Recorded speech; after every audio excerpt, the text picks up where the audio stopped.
আবু সাইদ হত্যা অভিযোগ গঠনের আদেশ ৬ আগস্ট।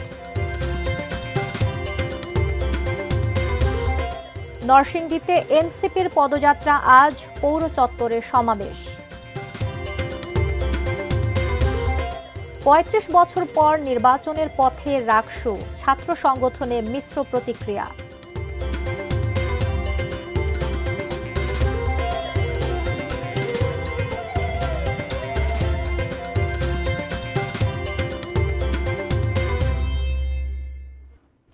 এটিএন নিউজ দেখছেন। দেশের খবরে সবাইকে আমন্ত্রণ জানাচ্ছি। আমি জান্নাতুল ফিরদাউস কবিতা। এতক্ষণ শুনছিলেন নাসির ফ্লোট গ্লাসের সৌজন্যে সংবাদ শিরোনামগুলো। এবারে পুরো খবর।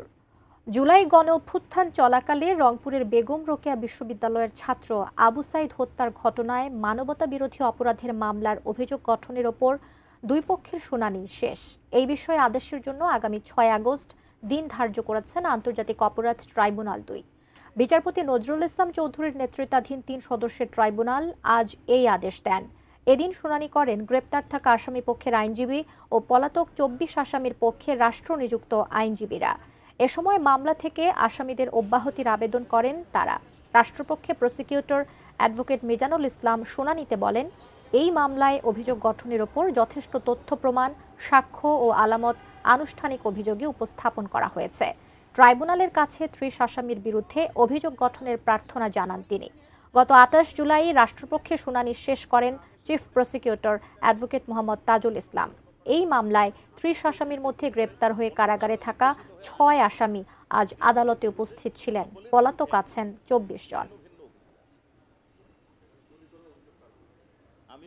বিশ্ববিদ্যালয়ের শিক্ষক কয়েকজন আছেন, কয়েকজন কর্মচারী আছেন। তাদের কি কি ভূমিকা তা আমরা সুনির্দিষ্টভাবে বলেছি আমাদের ফরমাল চার্জ এবং বক্তব্যে, এবং কে কি পার্ট নিয়েছেন, কাদের বিরুদ্ধে কি অভিযোগ, সে সম্পর্কে আমাদের কি প্রমাণ, অর্থাৎ অডিও, ভিডিও, সিসি ফুটেজ, সাক্ষীদের স্টেটমেন্ট, সকল কিছুই আমরা দাখিল করেছি। আমরা দৃঢ়তার সাথে বিশ্বাস করি যে আগামী ৬ তারিখ চার্জ গঠনের দিন অনারেবল ট্রাইব্যুনাল ধার্য করেছেন ৬ আগস্ট, এবং সেই দিন চার্জ গঠিত হবে। বিএনপির চাঁদাবাজি নিয়ে এনসিপি নেতা নাহিদ ইসলামের বক্তব্যের প্রতিবাদ জানিয়ে বিএনপির স্থায়ী কমিটির সদস্য ডাক্তার AZM জাহিদ হোসেন বলেন, চাঁদা নিতে গিয়ে কারা হাতে নাতে ধরা পড়ছে সেটা দেশের মানুষ দেখছে। সকালে নীলফামারীতে মাইলস্টোন ট্র্যাজেডিতে নিহত শিক্ষিকা ও শহীদ রাষ্ট্রপতি জিয়াউর রহমানের ভাতিজি মাহিরিন চৌধুরীর সমাধিতে শ্রদ্ধা নিবেদন শেষে সাংবাদিকদেরকে তিনি এসব কথা বলেন। কোনো এক জায়গায় সভা হবে, তখন বলা হচ্ছে ওনাদেরকে গাড়ি দেওয়ার জন্য গাড়ি মালিক সমিতিকে চিঠি দেওয়া হচ্ছে। এই যে বিষয়গুলো, এগুলোই বলে দেয় কারা প্রভাবিত করছে। আর পত্রপত্রিকার চেয়ে বড় কথা, হাতে নাতে কারা ধরা পড়ছে। আপনাদের তো কেবল জন্ম হয়েছে, কাজে আমি বলবো যে আপনারা দীর্ঘ সময় পাড়ি দিতে হবে, সেটির জন্য প্রস্তুতি নিন। আগামী ১৫ সেপ্টেম্বর রাজশাহী বিশ্ববিদ্যালয় কেন্দ্রীয় ছাত্র সংসদ রাকসু নির্বাচন। একই সঙ্গে হল সংসদ ও সিনেটের ছাত্র প্রতিনিধি নির্বাচনও হবে। ৩৫ বছর পর তফসিল ঘোষণা হলেও গণতান্ত্রিক অধিকার চর্চায় দীর্ঘ অপেক্ষার অবসান হিসেবে দেখছেন শিক্ষার্থীরা। মিশ্র প্রতিক্রিয়াও রয়েছে কয়েকটি ছাত্র সংগঠনের। রুবেল ইসলামের তোলা ছবিতে আরও জানাচ্ছেন সহকর্মী বুলবুল হাবিব। রাজশাহী বিশ্ববিদ্যালয় প্রতিষ্ঠার প্রায় ১ দশক পর ১৯৬২ সালে প্রতিষ্ঠিত হয় রাকসু। এরপর মোট ১৪টি নির্বাচন হয়েছে। সবশেষ নির্বাচন হয়েছিল ১৯৮৯ সালে। জুলাই অভ্যুত্থান পরবর্তী পরিস্থিতিতে আবার দাবি ওঠে নির্বাচনের। গত ২৭ ফেব্রুয়ারি রাকসু নির্বাচনের রোডম্যাপ প্রকাশ করে বিশ্ববিদ্যালয় প্রশাসন। শেষ পর্যন্ত সে পথনকশা আলোর মুখ দেখেনি। অবশেষে এলো তফসিল।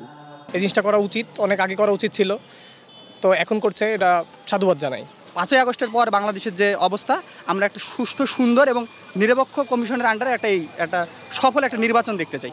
শুরু থেকে রাকসু নির্বাচনের দাবিতে আন্দোলন করে আসছিল বৈষম্য বিরোধী ছাত্র আন্দোলনের একটি অংশ। সুষ্ঠুভাবে নির্বাচন আয়োজনের প্রত্যাশা নেতাদের, সুনির্দিষ্ট পরিকল্পনা নিয়ে এগোনো এবং লেভেল প্লেইং ফিল্ড নিশ্চিতের দাবিও রয়েছে তাদের।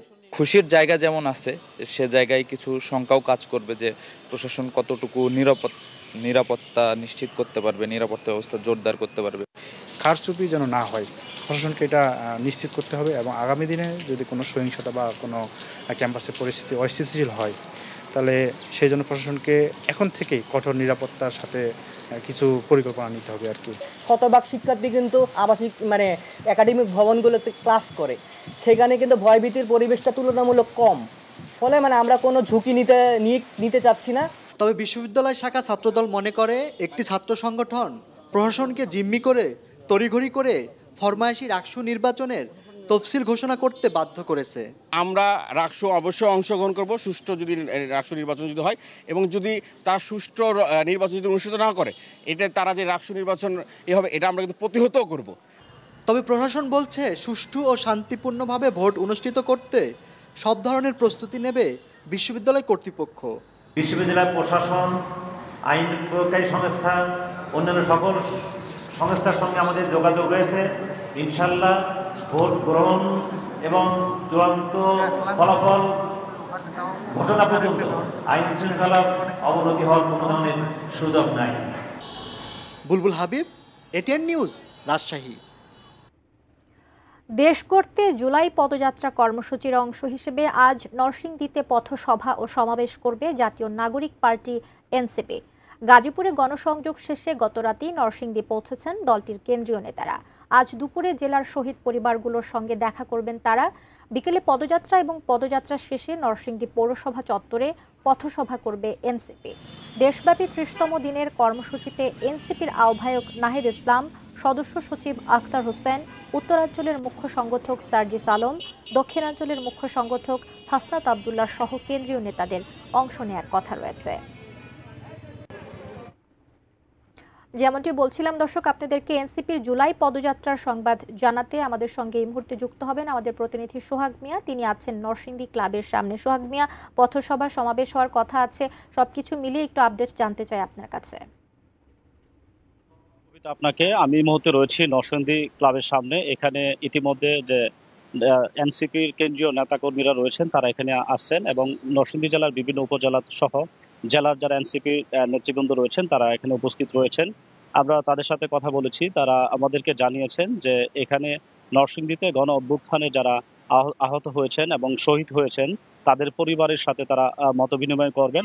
ইতিমধ্যে যে মতবিনিময় যে সভাটি, সেই সভাটি চলমান রয়েছে এবং এই মতবিনিময় সভাটি শেষ হওয়ার পরে তাদের সাথে দুপুরের খাবার শেষ করে এনসিপির যে নেতাকর্মীরা রয়েছেন তারা বিকেল 4:30টায় নরসিংদীর জেলখানা মোড় এলাকা থেকে শহরের যে জুলাই আন্দোলনের যে গুরুত্বপূর্ণ পয়েন্টগুলো রয়েছে সেই পয়েন্টগুলোতে তারা পদযাত্রা করবে এবং পদযাত্রা করে তারা একদম নরসিংদী পৌরসভা মোড় এলাকায় গিয়ে সে পদযাত্রাটি শেষ হবে এবং সেখানে মঞ্চ প্রস্তুত রয়েছে।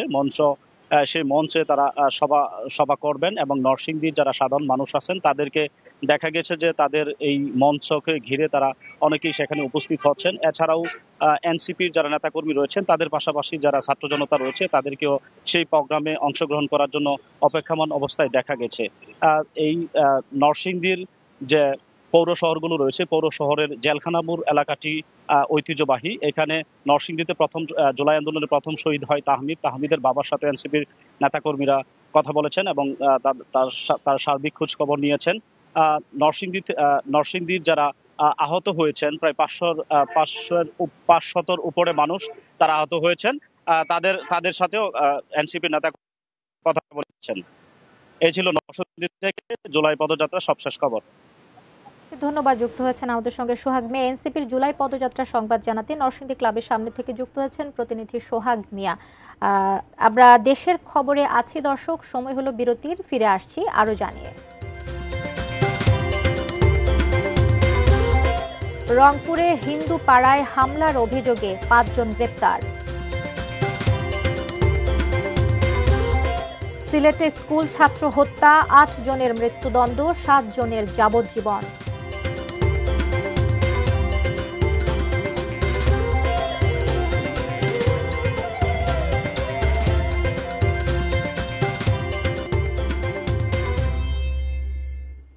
ফিরে এসে দেশের খবরে সবাইকে আবারও আমন্ত্রণ জানাচ্ছে।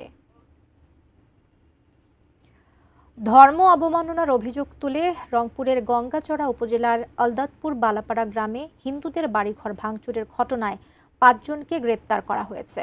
আজ এই তথ্য জানান গঙ্গাচড়া মডেল থানা পুলিশ। গত শনিবার বালাপাড়া গ্রামের হিন্দুপাড়ায় অজ্ঞাতনামা লোকজন ভাঙচুর, লুটপাট এবং পুলিশের উপর আক্রমণ করে। এই ঘটনায় আলদাতপুর ছয়ানীপাড়া গ্রামের বাসিন্দা রবীন্দ্রনাথ রায় বাদী হয়ে অজ্ঞাতনামা 1200 জনের বিরুদ্ধে গঙ্গাচড়া মডেল থানায় মামলা করেন। এই মামলায় যৌথ অভিযানে 5 জনকে গ্রেফতার করা হয়েছে।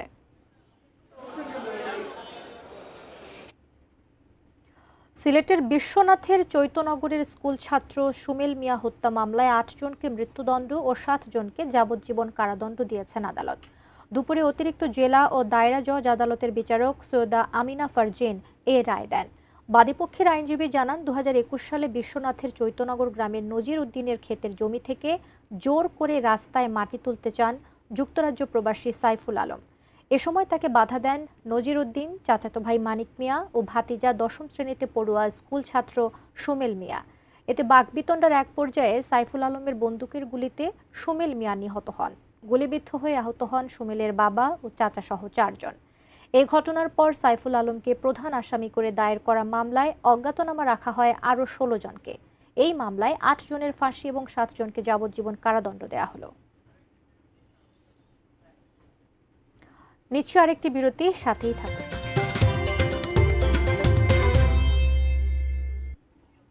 স্বাগত ফিরে এসে আরও একবার দেশের খবরে। নিম্নচাপের প্রভাবে টানা বৃষ্টি আর জোয়ারের পানিতে বিপর্যস্ত যশোরের অভয়নগর উপজেলা। সিদ্ধিপাশা ইউনিয়নের শান্তিপুর ও রামনগর গ্রামের শত শত পরিবার এখনও পানিবন্দী। আতাই নদের পানি কয়েক ফুট বেড়ে যাওয়ায় তাদের জীবন কাটছে চরম দুর্ভোগে। তলিয়ে গেছে 2 গ্রামের ফসলি জমি, ভেসে গেছে মাছের ঘের, আর গ্রামীণ সড়কগুলো ডুবে গেছে পানির নিচে। স্থানীয়রা বলছেন, তৃণমোহনী থেকে বয়ে যাওয়া মজুদখালী নদীর সঙ্গে যুক্ত আতাই নদের বাঁধ বহু বছর ধরেই দুর্বল। প্রতি বছর বর্ষা এলেই এই দুর্বল অংশ দিয়ে জোয়ারের পানি ঢুকে ঘরবাড়ি ও ফসল ভাসিয়ে নিয়ে যায়। মাল জিনিস সব বাঁচে যাচ্ছে, আমাকে তুলে তোলা গেছে, ছেলে মেয়ে নিয়ে রান্না বাড়া করে খাতে পারতেছি না। আমরা খুবই কষ্টে আছি, সরকারি ভাবে আমাকে একটু সহযোগিতা করেন। এখন তো অমাবস্যার বোন চলে, এখন জোয়ারের উচ্চতা খুব বেশি, যার কারণে উক্ত স্থানে জিও টিউব দেওয়া আছে, সেই টিউবের উপর দিয়ে পানি ওভারট্যাপ করে কিছুটা ভিতরে ঢুকছে, আর ওখানে কিছুটা নদী ভাঙন আছে। আমরা খুব তাড়াতাড়ি নদী ভাঙন এবং পানি যাতে ওভারট্যাপ না করে সে ব্যাপারে ব্যবস্থা গ্রহণ করব। এই ছিল দেশের খবর থেকে সর্বশেষ। সাথে থাকার জন্য সবাইকে অনেক ধন্যবাদ।